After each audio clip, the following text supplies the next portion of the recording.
அனைவருக்குமே வணக்கம். சற்று முன் கிடைத்திருக்கக்கூடிய ஒரு மிக மிக முக்கியமான செய்தி ஒன்று வெளியாகியுள்ளது. சற்று முன் உதயநிதி தான் அந்த சார் அதிரடி கைது, மாணவி கொடுத்த வாக்குமூலம், இது மாதிரி பார்த்தீங்கன்னா செய்திகள் வெளியே இருக்குது. ஏற்கனவே அனைவருக்குமே தெரியும், அண்ணா பல்கலைக்கழகத்தில் நடந்த பாலியல் தொந்தரவின் அடிப்படையில் குற்றவாளியாக ஞானசே அவர்கள் கைது செய்யப்பட்டு மகளிர் ஆணையம் அவருக்கு பார்த்தீங்கன்னா 30 ஆண்டுகள் ஆயுள் தண்டனை வழங்கியிருக்காங்க இல்லையா. இதை தொடர்ந்து இப்போ அவர் கொடுத்த வாக்குமூலத்தின் அடிப்படையில் இப்போ உதயநிதி ஸ்டாலினுடைய பேர் பார்த்தீங்கன்னா அடிபட்டு இருக்குது. ஏற்கனவே உதயநிதியுடைய பேர் அடிபட்டு ஒரு மிகப்பெரிய பிரச்சனையாகவே மாறியிருந்த நிலையில் தான் இப்போ அதிரடியாக அந்த சார் உதயநிதி தான் அப்படின்ற மாதிரி இப்போ தகவல் வெளியே இருக்குது. இதை பற்றி இந்த வீடியோவில் நம்ம முழுமையாக பார்க்கலாம்.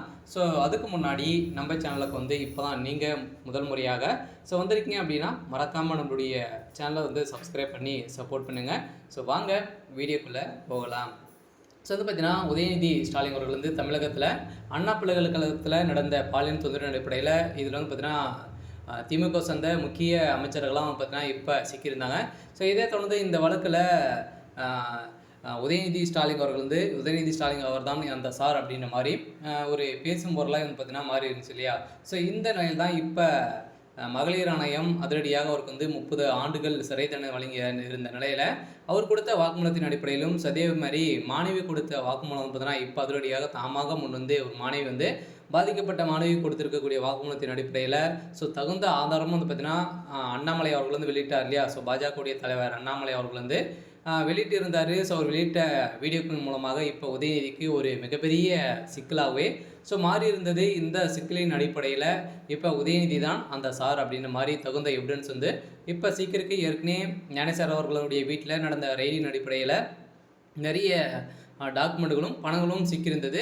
இந்த நிலையில் தான் உதயநிதியுடைய நண்பர்களும் இதில் சேர்ந்து கூட்டு கலவணியாக பார்த்தீங்கன்னா இதில் இருந்திருக்காங்க அப்படின்ற மாதிரி இப்போ அந்த மாணவி கொடுத்த வாக்குமூலத்தின் அடிப்படையிலும் அந்த வீடியோ அண்ணாமலை அவர்கள் வெளியிட்டிருக்காரு. இந்த நிலையில் தான் தமிழகத்தில் பெரும் பரபரப்பை ஏற்படுத்திருக்கு. இந்த நிலையில் உதயநிதி ஸ்டாலின் அவர்கள் அதிரடியாக கைது செய்யப்பட்டிருக்காரு. ஏற்கனவே மிகப்பெரிய பிரச்சனையாக தான் திமுகவுடைய தலைமையகத்தில் இருந்திருந்தாலுமே இப்போ அதிரடியாக திமுகவுடைய தலைமையகத்தில் ஒரு மிகப்பெரிய சம்பவம் நடக்க போகுது. இன்னும் ஒரு சில தினங்களில் திமுகவுடைய ஆட்சி அமைச்சரை ஆட்சி இப்போ பார்த்திங்கன்னா கலைக்கப்படும் அப்படின்ற மாதிரி முதல்வர் ஸ்டாலின் அவர்களுக்கு கடிதம் வந்திருக்கு அப்படின்ற மாதிரி ஒரு தகவல் வெளியாகி வருது. இப்போ உதயநிதியுடைய கதை ஒட்டுமொத்தமாக முடிந்திருக்கு. உதயநிதி தான் அந்த சார், அதனால் அவருக்கு நீதிமன்றம் என்ன தீர்ப்பு வழங்க போகிறாங்க அப்படின்றத வெயிட் பண்ணி பார்க்கலாம். இது மாதிரி செய்திகளை தெரிஞ்சுக்கணும் அப்படின்னா மறக்காமல் நம்மளுடைய சேனலை சப்ஸ்கிரைப் பண்ணி சப்போர்ட் பண்ணுங்கள். தேங்க்யூ.